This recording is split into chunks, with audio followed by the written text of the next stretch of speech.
ಒಬ್ಬ ಸಾಮಾನ್ಯ ಹುಡುಗ ಒಂದೇ ಒಂದು ಡಿಸಿಷನ್ ನಿಂದ ಕೇರಳದ ಬಿಗ್ಗೆಸ್ಟ್ ಕ್ರೈಮ್ ಒಳಗಡೆ ಸಿಗೆ ಬೀಳ್ತಾನೆ. ಇಲ್ಲಿ ಗೋಲ್ಡ್, ಗ್ಯಾಂಗ್ಸ್ಟರ್ಸ್, ಬಿಟ್ರೇಯಲ್ ಎಲ್ಲವೂ ಇದೆ. ಆದ್ರೆ ಕೊನೆಯಲ್ಲಿ ಆಗುತ್ತಲ್ಲ ಒಂದೇ ಒಂದು ಟ್ವಿಸ್ಟ್, ಅದು ಮಾತ್ರ ಇಡೀ ಕಥೆಯನ್ನ ಉಲ್ಟಂ ಪಲ್ಟ ಮಾಡ್ಬಿಡುತ್ತೆ. ಈ ಕತೆ ಎಷ್ಟು ಡೇಂಜರಸ್ ಆಗಿದೆ ಅಂತ ಗೊತ್ತಾಗ್ಬೇಕಂತಂದ್ರೆ ವಿಡಿಯೋ ಸ್ಕಿಪ್ ಮಾಡ್ದಂಗೆ ಫುಲ್ ನೋಡಿ. ಸೊ ಹಲೋ ಗಾಯ್ಸ್, ನಾನಿವತ್ತು ಎಕ್ಸ್ಪ್ಲೇನ್ ಮಾಡ್ತಿರೋದು 2026ರಲ್ಲಿ ರಿಲೀಸ್ ಆಗಿರುವ ಮಲಯಾಳಂ ಮೂವಿ ಖಲೀಫಾ. ಕತೆ ಶುರು ಮಾಡ್ತೀನಿ. ಅದಕ್ಕಿಂತ ಮುಂಚೆ ನೀವೇನಾದ್ರೂ ನನ್ನ ಚಾನಲ್ಗೆ ಸಬ್ಸ್ಕ್ರೈಬ್ ಮಾಡ್ಕೊಳ್ಳೋಂತ ಸಬ್ಸ್ಕ್ರೈಬ್ ಮಾಡ್ಕೊಂಬಿಡಿ. ಸೊ ಕತೆ ಶುರು ಮಾಡುವ. ಸಿನಿಮಾದ ಓಪನಿಂಗ್ ಸೀನ್ ನಲ್ಲಿ ಗಲ್ಫ್ ನಿಂದ ಒಬ್ಬ ವ್ಯಕ್ತಿ ಕೇರಳದಲ್ಲಿರೋ ತನ್ನ ಊರಿಗೆ ವಾಪಸ್ ಬಂದಿದ್ದಾನೆ. ಇವನು ಬಂದಿರೋದು ಮೇನ್ ಆಗಿ ತನ್ನ ತಂಗಿಯ ಮದುವೆಗಾಗಿ. ಇವನ ಹೆಸರು ಜೀತು. ಇವನು ನಮ್ಮ ಮೂವಿಯ ಹೀರೋ ಪೃಥ್ವಿರಾಜ್ ಅವರ ಕ್ಲೋಸ್ ಫ್ರೆಂಡ್. ಈ ಜೀತು ಹೀರೋ ಮಾಡೋ ಎಲ್ಲ ಗೋಲ್ಡ್ ಸ್ಮಗ್ಲಿಂಗ್ ನಲ್ಲೆಲ್ಲ ಜೊತೆಯಲ್ಲಿದ್ದು ಹೆಲ್ಪ್ ಮಾಡ್ತಾನೆ. ಜೀತು ಫಾರಿನ್ ನಿಂದ ತಂಗಿ ಮದುವೆಗೆ ಬಂದವನೇ ಅಂತ ಪೊಲೀಸ್ ಅವರಿಗೆ ವಿಷಯ ತಿಳಿದ ತಕ್ಷಣ ಮದುವೆ ಮುಗಿದ ರಾತ್ರಿಯೇ ಜೀತುವನ್ನು ಅರೆಸ್ಟ್ ಮಾಡ್ತಾರೆ. ಜೀತುನ ಅರೆಸ್ಟ್ ಮಾಡಿ ಸ್ಟೇಷನ್ ಗೆ ಕರ್ಕೊಂಡು ಹೋಗಿ ಒಂದು ಸೀಕ್ರೆಟ್ ರೂಮ್ ಅಲ್ಲಿ ಲಾಕ್ ಮಾಡ್ತಾರೆ. ಅಲ್ಲಿಗೆ ರಾಘವನ್ ಅನ್ನೋ ಒಬ್ಬ ಪೊಲಿಟಿಷಿಯನ್ ಬರ್ತಾನೆ. ಇವನು ಈ ಸಿನಿಮಾದ one of the main villain. ರಾಘವನ್ನು ಈಗ ನೇರವಾಗಿ ಹೀರೋ ಫ್ರೆಂಡ್ ಜೀತು ಹತ್ರ ಬಂದ್ಬಿಟ್ಟು ಹೇಳ್ತಾನೆ, ನಿನ್ನನ್ನು ಯಾಕೆ ಅರೆಸ್ಟ್ ಮಾಡಿದೀವ ಅಂತ ಈ ಹೊತ್ತಿಗೆ ನಿಂಗೆ ಅರ್ಥ ಆಗಿರುತ್ತಲ್ಲ. ಎಲ್ಲ ನಿನ್ನ ಫ್ರೆಂಡು ಲಂಡನ್ ನಲ್ಲಿ ಬಚ್ಚಿಟ್ಕೊಂಡಿದ್ದಾನಲ್ವಾ, ಅವನ್ನ ಇಲ್ಲಿಗೆ ಕರೆಸ್ಕೊಳ್ಳೋದಿಕ್ಕೆ. ನಾವು ಮನ್ಸ್ ಮಾಡಿದ್ರೆ ನಿನ್ನ ಫ್ರೆಂಡ್ ನ ಲಂಡನ್ ನಲ್ಲೇ ಮುಗಿಸ್ಬೋದು, ಆದ್ರೆ ನಾವ್ ಆತರ ಮಾಡಲ್ಲ. ಲಂಡನ್ ನಲ್ಲೇ ಅವನನ್ನ ಮುಗಿಸೋಕೆ ದೊಡ್ಡ ಕಿಲ್ಲರ್ಸ್ ಗಳನ್ನೆಲ್ಲ ಬಾರಿ ಇಟ್ಟಿದೀವಿ, ಆದ್ರೆ ನಾವ್ ಹಾಗೆ ಮಾಡಲ್ಲ. ಅವನನ್ನ ಈ ಊರಿಗೆ ತಂದೆ ಮುಗಿಸೋದು ಅಂತ ಅಗ್ರೆಸಿವ್ ಆಗಿ ಹೇಳ್ತಾನೆ. ಅವಾಗ ಜೀತು ನಗ್ತಾನೆ, ಹೇಳ್ತಾನೆ, ನೀವು ಇಷ್ಟೆಲ್ಲ ಟ್ರೈ ಮಾಡ್ತೀರಿ ಅಂತ ಹೇಳ್ತಾ ಇದೀರಲ್ಲ, ಈ ತರ ಟ್ರೈನ ನಿಮ್ಮ ಮಗ ಎಷ್ಟೋ ಮುಂಚೆ ಟ್ರೈ ಮಾಡ್ಬಿಟ್ಟಿದ್ದಾನೆ ಅಂತ ಒಂದು ಚಿಕ್ಕ ಫ್ಲಾಶ್ ಬ್ಯಾಕ್ ನ ಹೇಳ್ತಾನೆ. ಈಗ ಫ್ಲಾಶ್ ಬ್ಯಾಕ್, ಆ ಫ್ಲಾಶ್ ಬ್ಯಾಕ್ ಅಲ್ಲಿ ಲಂಡನ್ ನಲ್ಲಿ ಹೀರೋನನ್ನ ಮುಗಿಸೋದಿಕ್ಕೆ ಒಂದು ಬಾರಿ ಡೇಂಜರಸ್ ಗ್ರೂಪಿಗೆ ದುಡ್ಡು ಕೊಟ್ಟು ಕಳ್ಸಿರ್ತಾರೆ. ಆ ಗ್ಯಾಂಗ್ ಕಾಸ್ಟ್ಲಿ ಕಾರನ್ನ ಚೇಸ್ ಮಾಡಿ ಬ್ಲಾಕ್ ಮಾಡಿ ಕಾರ್ ಓಡಿಸ್ತಿರೋನ್ನ ಕೊಲ್ಲೋಕೆ ಕಾಯ್ತಾ ಇರುತ್ತೆ. ಆ ಕಾರಿನಿಂದ ಹೊರಗೆ ಬರೋದು ಬೇರೆ ಯಾರು ಅಲ್ಲ, ನಮ್ಮ ಮೂವಿಯ ಹೀರೋ ಅಮೀರ್ ಅಲಿ. ಅವನು ಹೊರಗೆ ಬಂದ ತಕ್ಷಣ ಕೊಲ್ಲೋಕೆ ಬಂದಿರೋ ಗ್ಯಾಂಗ್ ನ ಒಬ್ಬರನ್ನು ಬಿಡದೆ ಪೂರ್ತಿಯಾಗಿ ಕೊಲೆ ಮಾಡ್ಬಿಡ್ತಾನೆ. ಲಂಡನ್ ನಲ್ಲಿ ಹೀರೋನನ್ನು ಮುಗಿಸೋಕೆ ಹೋದ ಗ್ಯಾಂಗ್ ನೆಲ್ಲ ಈ ತರ ಮುಗಿಸೋನೆ. ಈ ಒಂದು ಕಥೆಯನ್ನು ಜೀತು ಈಗ ರಾಘವನಿಗೆ ಹೇಳ್ತಾ ಇದ್ದಾನೆ. ಈಗ ರಾಘವನು ಚಿಕ್ಕ ಟ್ವಿಸ್ಟ್ ಇಡ್ತಾನೆ. ಏನಪ್ಪಾ ಅಂತಂದ್ರೆ, ಜೀತು ಕಡೆ ತಿರುಗ್ಬಿಟ್ಟು ಹೇಳ್ತಾನೆ, ಈಗ ನೀನು ಸಿಗೆ ಬಿದ್ದಿದೆಯಲ್ಲ, ಯಾರಿಂದ ಅಂತ ಗೊತ್ತಾ ನಿನಗೆ? ನೀನ್ ಇಷ್ಟೊಂದು ವಿಶ್ವಾಸದಿಂದ ಇದೆಯಲ್ಲ, ನಿನ್ನ ಫ್ರೆಂಡು ಅವನೇ ನಿಂಗೆ ಹಿಡ್ಕೊಟ್ಟಿರೋದು. ಅದಕ್ಕೆ ಜೀತು ಹೇಳ್ತಾನೆ, ಇದು ಚಾನ್ಸೇ ಇಲ್ಲ, ಅವನು ನನ್ನ ಫ್ರೆಂಡು, ನನಗೆ ದ್ರೋಹ ಮಾಡಕ್ಕೆ ಚಾನ್ಸೇ ಇಲ್ಲ ಅಂತ ಹೇಳ್ತಾನೆ. ಅದಕ್ಕೆ ರಾಘವನ್ ಹೇಳ್ತಾನೆ, ಬೇಕಿದ್ರೆ ಅಮೀರ್ ಅಲಿಗೆ ಕಾಲ್ ಮಾಡಿ ಕೇಳು ಅಂತ ವಿಲನ್ ನಗುತ್ತಾ ಹೀರೋ ನಂಬರ್ಗೆ ಕಾಲ್ ಮಾಡಿ ಕೊಡ್ತಾನೆ. ಕಾಲ್ ಅಲ್ಲಿ ಜೀತು ಹೇಳ್ತಾನೆ, ಮಚಾ, ಈ ಪೊಲೀಸರು ರಾಘವನ್ ಎಲ್ಲ ಸೇರ್ಬಿಟ್ಟು ನೀನೇ ನಂಗೆ ದ್ರೋಹ ಮಾಡಿ ಇಟ್ಕೊಟ್ಟೆ ಅಂತ ಹೇಳ್ತಾ ಇದಾರೆ, ಅದು ಸುಳ್ಳು ಅಂತ ಹೇಳು ಅಂತ ಜೀತು ಕೇಳ್ತಾನೆ. ಅದಕ್ಕೆ ಹೀರೋ ಹೇಳ್ತಾನೆ, ಇಲ್ಲ ಗುರು, ಅವರು ಹೇಳ್ತಾ ಇರೋದು ನಿಜಾನೇ, ನಾನೇ ನಿನ್ನ ಹಿಡ್ಕೊಟ್ಟಿದ್ದು ಅಂತ ದೊಡ್ಡ ಟ್ವಿಸ್ಟ್ ನ ಕೊಡ್ತಾನೆ. ಅಷ್ಟೇ, ಇದನ್ ಕೇಳ್ಬಿಟ್ಟು ಜೀತು ಕಣ್ಣಲ್ಲಿ ನೀರು ಬರುತ್ತೆ. ಈಗ ಕಸ್ಟಡಿಯಲ್ಲಿರೋ ಜೀತುನ ಪೊಲೀಸರು ವಿಚಾರಣೆ ಮಾಡ್ತಾರೆ. ಅದಕ್ಕೆ ಪೊಲೀಸರು ಹೇಳ್ತಾರೆ, ನೋಡು, ನಿನ್ನ ಫ್ರೆಂಡೇ ನಿನ್ನ ಹಿಡ್ಕೊಟ್ಬಿಟ್ಟವನೆ, ಇಲ್ಲಿ ತನಕ ಅವ್ನು ಏನ್ ಕ್ರೈಮ್ ಮಾಡಿದಾನೆ ಎಲ್ಲವೂ ನನಗೆ ಹೇಳ್ಬೇಕು, ಒಂದು ಬಿಡ್ದಂಗೆ ಅಂತ ಹೇಳ್ತಾರೆ. ಜೀತು ಹತ್ರ ಬೇರೆ ದಾರಿ ಇಲ್ದಂಗೆ ಜೀತು ಹೀರೋ ಬಗ್ಗೆ ಎಲ್ಲ ವಿಷಯವನ್ನು ಬಿಟ್ಕೊಟ್ಬಿಡ್ತಾನೆ. ಕತೆನ ಹೇಳೋಕೆ ಸ್ಟಾರ್ಟ್ ಮಾಡ್ತಾನೆ. ಇವಾಗ ಒಂದು ಫ್ಲಾಶ್ ಬ್ಯಾಕ್ ಬರುತ್ತೆ. ಕೆಲವು ವರ್ಷಗಳ ಮುಂಚೆ ನಮ್ಮ ಹೀರೋ ಆಮಿರ್ ಅಲಿ ತುಂಬಾ ಹ್ಯಾಪಿಯಾಗಿ ತನ್ನ ಕೆಲಸನ ನೋಡ್ಕೊಂಡು ಒಂದು ಮಾಮೂಲಿ ಬಟ್ಟೆ ಅಂಗಡಿ ಇಟ್ಕೊಂಡು ಪೀಸ್ಫುಲ್ ಆಗಿ ಲೈಫ್ ನ ಲೀಡ್ ಮಾಡ್ತಾ ಇದ್ದ. ಅವರ ಫ್ಯಾಮಿಲಿಯಲ್ಲಿ ಅವರ ಅಪ್ಪ ಯೂಸಫ್ ಅಲಿ ಒಂದು ಜ್ಯುವೆಲರಿ ಶಾಪಿನ ಓನರ್. ಆ ಶಾಪ್ ನಲ್ಲಿ ಕೆಲಸ ಮಾಡೋ ವಯಸ್ಸಾದವರೆಲ್ಲ ಆಮಿರ್ಗೆ ಕೇಳ್ತಾ ಇರ್ತಾರೆ, ನಿಮ್ಮ ಅಪ್ಪನ ಬಿಸ್ನೆಸ್ ನ ಟೇಕ್ ಓವರ್ ಯಾವಾಗ ಮಾಡ್ತೀಯಾ? ಅದಕ್ಕೆ ಆಮಿರ್ ಹೇಳ್ತಾನೆ, ಅಯ್ಯೋ, ನನ್ನ ರೂಟೇ ಬೇರೆ, ನನಗೆ ಅಂತ ಒಂದು ಬಿಸ್ನೆಸ್ ಇದೆ, ಅದನ್ನ ನೋಡ್ಕೊಳ್ತೀನಿ, ನಾನ್ ನಿನ್ ಬಿಸ್ನೆಸ್ಗೆ ಕೈ ಹಾಕೋದಿಲ್ಲ ಅಂತ ಹೇಳ್ತಾನೆ. ಇದ್ರ ಮಧ್ಯ ಆಮಿರ್ ಅಮ್ಮ ಬಂದ್ಬಿಟ್ಟು ಹೇಳ್ತಾರೆ, ನಿಮ್ ಅಜ್ಜ ನಿನ್ನ ಮದುವೆ ನೋಡಿನೇ ಹೋಗ್ಬೇಕು ಅಂತ ಕಾಯ್ತಾ ಇದಾರೆ, ಬೇಗ ಒಂದು ಹುಡುಗಿ ನೋಡಿ ಮದುವೆ ಮಾಡ್ಕೋ ಅಂತ ಹೇಳ್ತಾರೆ. ಅಮ್ಮನ್ ಮಾತ್ ತರನೇ ಆಮಿರ್ ಒಂದು ಒಳ್ಳೆ ಹುಡುಗಿ ನೋಡ್ಬಿಟ್ಟು ಮದುವೆ ಕೂಡ ಆಗ್ತಾನೆ. ಮದುವೆ ಆದ್ಮೇಲೆ ಪಕ್ಕಾ ಫ್ಯಾಮಿಲಿ ಮ್ಯಾನ್ ತರ ಬಿಸ್ನೆಸ್ ಫ್ರೆಂಡ್ಸ್ ಅಂತ ಲೈಫ್ ಚೆನ್ನಾಗಿ ಹೋಗ್ತಿರ್ಬೇಕಾದ್ರೆ ಒಂದು ದಿನ ಅವರ ಅಪ್ಪ ದೊಡ್ಡ ಪ್ರಾಬ್ಲಮ್ ನಲ್ಲಿ ಸಿಕ್ಕಾಕೊಳ್ತಾರೆ. ಅದೇನಂತಂದ್ರೆ, ಅವರ ಅಪ್ಪ ಜ್ಯುವೆಲರಿ ಶಾಪ್ ಅಷ್ಟೇ ಅಲ್ಲದೆ ತುಂಬಾ ಗೌರ್ಮೆಂಟ್ ಕಾಂಟ್ರಾಕ್ಟ್ ಗಳನ್ನ ಮಾಡ್ತಿರ್ತಾರೆ. ಆ ಕಾಂಟ್ರಾಕ್ಟ್ ಹೆಸರಲ್ಲಿ ತುಂಬಾ ಸಾಲ ಮಾಡಿರ್ತಾರೆ. ಅದನ್ನ ಸಾಲ್ವ್ ಮಾಡ್ಬೇಕಾದ್ರೆ ವಿದೇಶದಿಂದ ಬರೋ ಶಿಪ್ಮೆಂಟ್ ಒಳಗಡೆ ಬಂದ್ರೆ ಮಾತ್ರ ಸಾಲದಿಂದ ಹೊರಗೆ ಬರಲು ಸಾಧ್ಯ. ಹೀಗಿರ್ಬೇಕಾದ್ರೆ ಒಂದು ದಿನ ಹೀರೋ ಅಪ್ಪ ತನ್ನ ಮಗನನ್ನ ಕರ್ಕೊಂಡು ಪೊಲಿಟಿಷಿಯನ್ ರಾಘವನ್ನ ಮೀಟ್ ಮಾಡ್ತಾನೆ. ಅಪ್ಪ ಹೇಳ್ತಾರೆ, ನೋಡು ರಾಘವನ್, ಈಗ ಬರೋ ಶಿಪ್ಮೆಂಟ್ ಕ್ಲಿಯರ್ ಮಾಡ್ಕೊಟ್ರೆ ಮಾತ್ರ ನನಗೆ ಸಾಲ ತೀರ್ಸೋಕೆ ಸಾಧ್ಯ, ನನ್ನ ಮನೆಯನ್ನು ಕೂಡ ಅಡ ಇಟ್ಬಿಟ್ಟಿದ್ದೀನಿ, ನೀನೇ ಹೆಲ್ಪ್ ಮಾಡ್ಬೇಕು ಅಂತ ಬೇಡ್ಕೊಳ್ತಾನೆ. ಇದನ್ನ ಮಗ ಆಮಿರು ಮೊದಲನೇ ಬಾರಿ ನೋಡ್ತಾನೆ. ಅವನಿಗೆ ಒಂಥರ ಅನ್ಸುತ್ತೆ, ಅಯ್ಯೋ ನಮ್ಮಪ್ಪ ಇಷ್ಟೊಂದು ಸಾಲದಲ್ಲಿದಾರ, ಇದನ್ನ ಗಮನಿಸದೆ ನಾನು ಸೆಲ್ಫಿಶ್ ಆಗಿ ನನ್ನ ಬಿಸ್ನೆಸ್ ಅಂತ ಹೋಗ್ಬಿಟ್ನಲ್ಲ ಅಂತ ಕ್ಲಿಯರ್ ಆಗಿ ಫೀಲ್ ಮಾಡ್ಕೊಳ್ತಾನೆ. ಇದಾದ್ಮೇಲೆ ಆಮೀರ್ ಅಪ್ಪನಿಗೆ ಸಪೋರ್ಟ್ ಆಗಿ ನಿಲ್ತಾನೆ, ಜೊತೆಯಲ್ಲೇ ಕೆಲಸ ಮಾಡ್ತಾ ಇರ್ತಾನೆ. ಒಂದು ದಿನ ಪೊಲಿಟಿಷಿಯನ್ ರಾಘವನ್ ಹೇಳ್ತಾನೆ, ಕಸ್ಟಮ್ಸ್ ನಲ್ಲಿ ನನಗೆ ಗೊತ್ತಿರೋ ಆಫೀಸರ್ ಇದಾರೆ, ಅವ್ರ ಹತ್ರ ಶಿಪ್ಮೆಂಟ್ ಕ್ಲಿಯರ್ ಮಾಡಿಸ್ಕೊಡ್ತೀನಿ, ನೀನು ಹಾರ್ಬರಿಗೆ ಹೋಗ್ಬಿಟ್ಟು ಮೆಟೀರಿಯಲ್ ಕಲೆಕ್ಟ್ ಮಾಡ್ಕೊ ಅಂತ ಹೇಳ್ತಾನೆ. ರಾಘವನ್ ಮಾತ್ ನಂಬಿಟ್ಟು ಆಮೀರ್ ಮತ್ತೆ ಅವರಪ್ಪ ಹಾರ್ಬರಿಗೆ ಹೋಗ್ತಾರೆ. ಅಲ್ಲಿ ಕಸ್ಟಮ್ ಆಫೀಸರ್ ಬಂದಿರೋ ಕಂಟೈನರ್ ನಲ್ಲಿರೋ ಎಲ್ಲಾ ಮೆಟೀರಿಯಲ್ ನ ಸೆಕ್ಯೂರ್ ಆಗಿ ಚೆಕ್ ಮಾಡಿ ಕೊಡ್ತೀನಿ ಅಂತ ಹೇಳ್ತಾರೆ. ಅದಕ್ಕೆ ಇವರು ಸರಿ ಓಕೆ ಚೆಕ್ ಮಾಡ್ಕೊಳ್ಳಿ ಅಂತ ಹೇಳ್ತಾರೆ. ಯಾಕಂದ್ರೆ ಅವ್ರೇನ್ ಇಲ್ಲಿಗಲ್ ವಸ್ತು ತಂದಿರಲ್ಲ, ಆದ್ರೆ ಕಂಟೈನರ್ ನಲ್ಲಿ ಲಿಸ್ಟ್ ಅಲ್ಲೇ ಇಲ್ಲದ ಒಂದು ಬಾಕ್ಸ್ ಇರುತ್ತೆ. ಆ ಬಾಕ್ಸ್ ಓಪನ್ ಮಾಡಿ ನೋಡಿದಾಗ ಒಳಗಡೆ ಒಂದು ಹಳೆ ಕಾಲದ ಗಡಿಯಾರ ಇರುತ್ತೆ. ನಾನು ಇದನ್ನ ಆರ್ಡರ್ ಮಾಡ್ಲಿಲ್ವಲ್ಲ ಅಂತ ಅಪ್ಪ ಯೋಚನೆ ಮಾಡ್ಬೇಕಾದ್ರೆ ಆ ಗಡಿಯಾರವನ್ನ ಓಪನ್ ಮಾಡಿ ನೋಡಿದ್ರೆ ಒಳಗಡೆ ಇರುತ್ತೆ ಗೋಲ್ಡ್ ಬಿಸ್ಕೆಟ್ಸ್. ಅಪ್ಪಂಗೆ ಫುಲ್ಲು ಶಾಕು, ನನಗೂ ಇದಕ್ಕೂ ಸಂಬಂಧವಿಲ್ಲ, ಯಾರೋ ನನ್ನ ಕಂಟೈನರ್ ನಲ್ಲಿ ಇಟ್ಟಿದ್ದಾರೆ ಅಂತ ಹೇಳ್ತಾನೆ. ಎಷ್ಟೇ ಹೇಳಿದ್ರು ಕೂಡ ಕಸ್ಟಮ್ಸ್ ಆಫೀಸರ್ಗಳು ಅರೆಸ್ಟ್ ಮಾಡಿ ಕರ್ಕೊಂಡು ಹೋಗ್ತಾರೆ. ಆಮೇಲೆ ಅಪ್ಪನನ್ನ ಬಿಡಿಸ್ಬೇಕಂತ ಸ್ಟೇಷನ್ಗೆ ಹೋದ್ರೆ ಅಲ್ಲೊಂದು ದೊಡ್ಡ ಶಾಕು ಕಾಯ್ತಾ ಇರುತ್ತೆ. ಕಸ್ಟಮ್ ಆಫೀಸರ್ ಪ್ರೆಸ್ನವ್ರನ್ನೆಲ್ಲ ಕರೆಸ್ಬಿಟ್ಟು ಕೇರಳದಲ್ಲಿ ವರ್ಷಗಳಿಂದ ಗೋಲ್ಡ್ ಸ್ಮಗ್ಲಿಂಗ್ ಮಾಡ್ತಿದ್ದ ದೊಡ್ಡ ಸ್ಮಗ್ಲರ್ನ ಹಿಡಿದ್ಬಿಟ್ಟಿದೀವಿ ಅಂತ ಅನೌನ್ಸ್ ಮಾಡ್ಬಿಡ್ತಾರೆ. ನೆಕ್ಸ್ಟ್ ಸೀನ್ ಅಲ್ಲಿ ಆಮೀರ್ ಜೈಲಿಗೆ ಹೋಗ್ಬಿಟ್ಟು ಅಪ್ಪನನ್ನ ಮೀಟ್ ಮಾಡಿ ಕೇಳ್ತಾನೆ, ಅಪ್ಪ ನಿಮ್ಗೆ ಯಾರಾದ್ರೂ ಶತ್ರುಗಳಿದಾರ, ಯಾರು ಈ ತರ ಮಾಡಿರ್ಬೋದು ಅಂತ ಕೇಳ್ತಾನೆ. ಅಪ್ಪ ಸ್ವಲ್ಪ ಯೋಚನೆ ಮಾಡ್ಬಿಟ್ಟು ಫ್ಲಾಶ್ ಬ್ಯಾಕ್ ಹೇಳ್ತಾರೆ.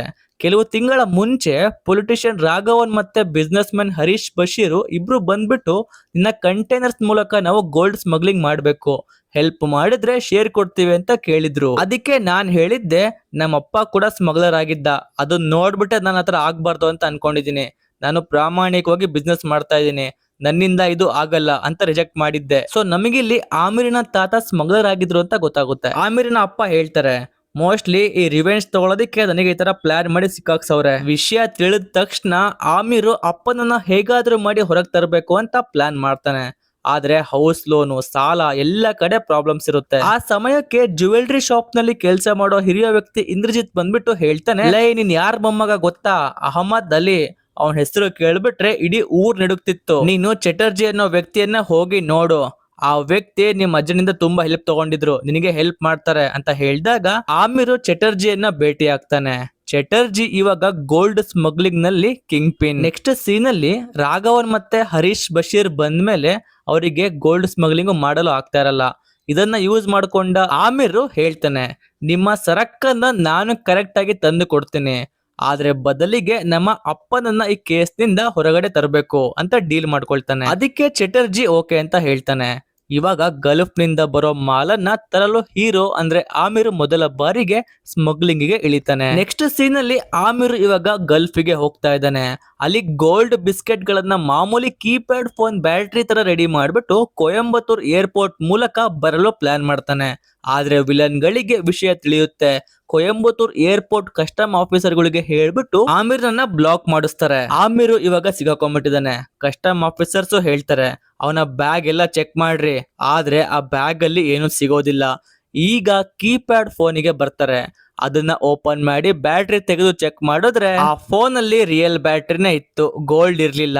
ಆಫೀಸರ್ಗೆ ಆಶ್ಚರ್ಯ ಆಗುತ್ತೆ, ಬೇರೆ ದಾರಿ ಇರೋದಿಲ್ಲ, ಬಿಟ್ಕೊಡ್ಲೇಬೇಕು. ಆಮೀರ್ ಮತ್ತೆ ಜೀತುನ ಕಳಿಸ್ಕೊಡ್ತಾರೆ. ಹಾಗಾದ್ರೆ ಗೋಲ್ಡ್ ಎಲ್ಲಿ ಹೋಯ್ತು ಹೇಳ್ತೀನಿ ಕೇಳಿ.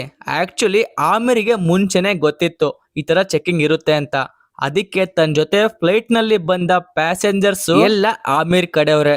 ಅವ್ರ ಹತ್ರ ಆ ಫೋನ್ಗಳನ್ನ ಕೊಟ್ಟು ಕಳ್ಸಿರ್ತಾನೆ. ಆಫೀಸರ್ಗಳು ಆಮೀರ್ ಮೇಲೆನೆ ಬಹಳ ಫೋಕಸ್ ಮಾಡ್ತಿರ್ಬೇಕಾದ್ರೆ ಆ ಒಂದು ಪ್ಯಾಸೆಂಜರ್ಸ್ ಈಸಿಯಾಗಿ ಗೋಲ್ಡ್ ನ ತಗೊಂಡ್ಬಿಟ್ಟು ಹೊರಗೆ ಬಂದ್ಬಿಟ್ಟಿರ್ತಾರೆ. ಆಮೀರ್ ಮಾಳನ ತಂದ್ಕೊಟ್ಟಿದ್ದನ್ನು ನೋಡ್ಬಿಟ್ಟು ಚಟರ್ಜಿ ಫುಲ್ ಇಂಪ್ರೆಸ್ ಆಗ್ತಾನೆ. ಅವ್ನ್ ಹೇಳ್ತಾನೆ, ನಿನ್ನ ಅಜ್ಜ ಅಹಮದ್ ಅಲಿ ರಕ್ತಾನೆ ನಿನ್ನೆಲ್ಲ ಓಡ್ತಿದೆ ಬಿಡುಗರು, ನಿನ್ ಜೊತೆ ನಾನಿದ್ದೀನಿ, ನಿನ್ನ ಎಲ್ಲೋ ಕರ್ಕೊಂಡು ಹೋಗ್ಬಿಡ್ತೀನಿ ಅಂತ ಹೇಳ್ತಾನೆ. ನೆಕ್ಸ್ಟ್ ಡೇ ಇಂದಾನೆ ಆಮೀರ್ ಫುಲ್ ಟೈಮ್ ಸ್ಮಗ್ಲಿಂಗ್ ಇಳಿದು ಬಿಡ್ತಾನೆ.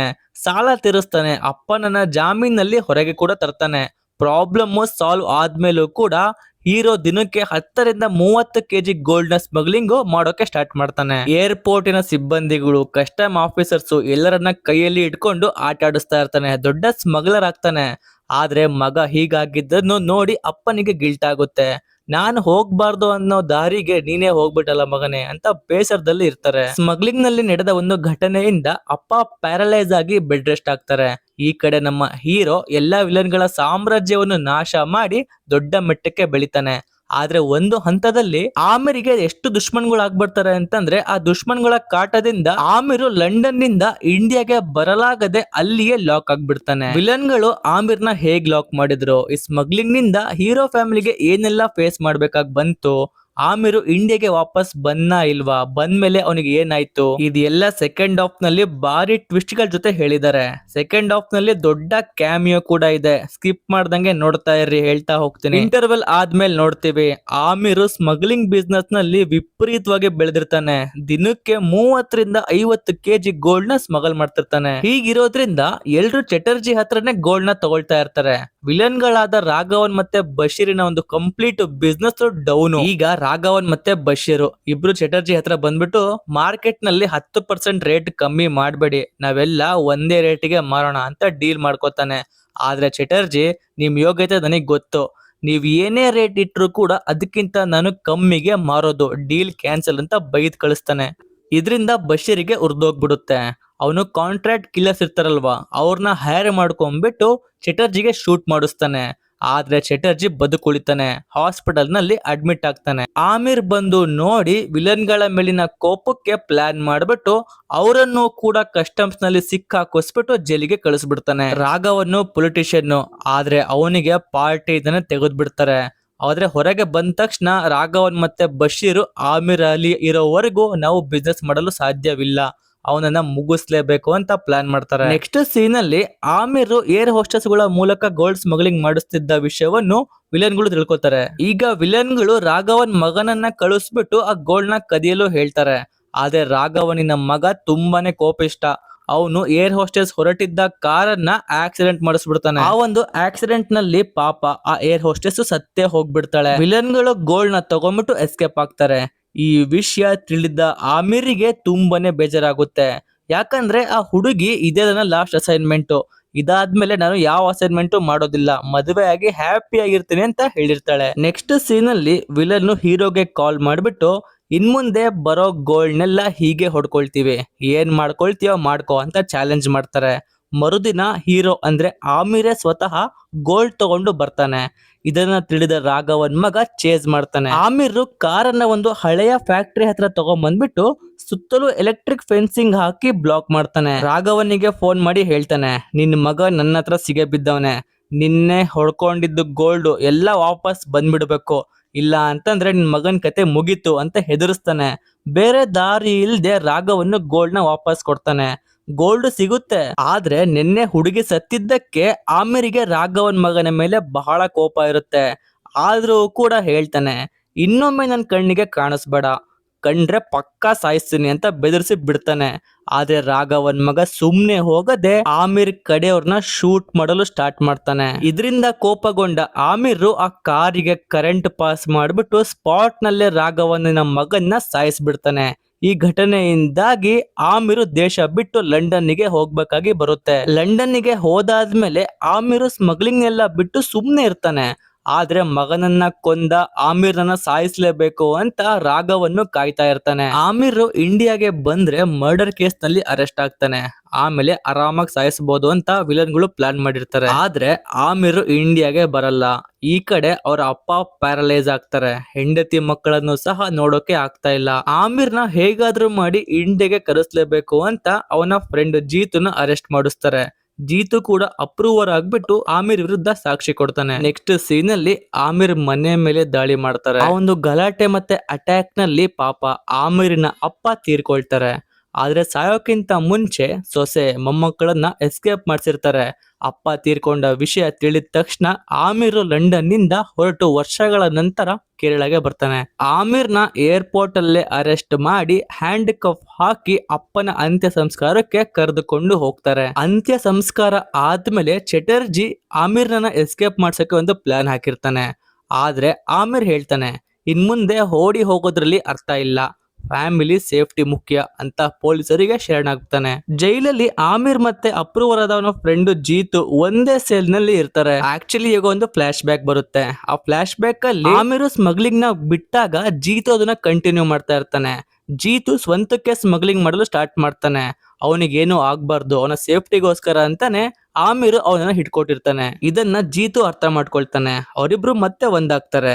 ನೆಕ್ಸ್ಟ್ ಸೀನ್ ಅಲ್ಲಿ ಅವತ್ತಿನ ರಾತ್ರಿ ಪೊಲೀಸರು ಆಮಿರ್ನ ಜೈಲಿನ ಹಿಂಭಾಗಕ್ಕೆ ಕರ್ಕೊಂಡು ಹೋಗ್ತಾರೆ.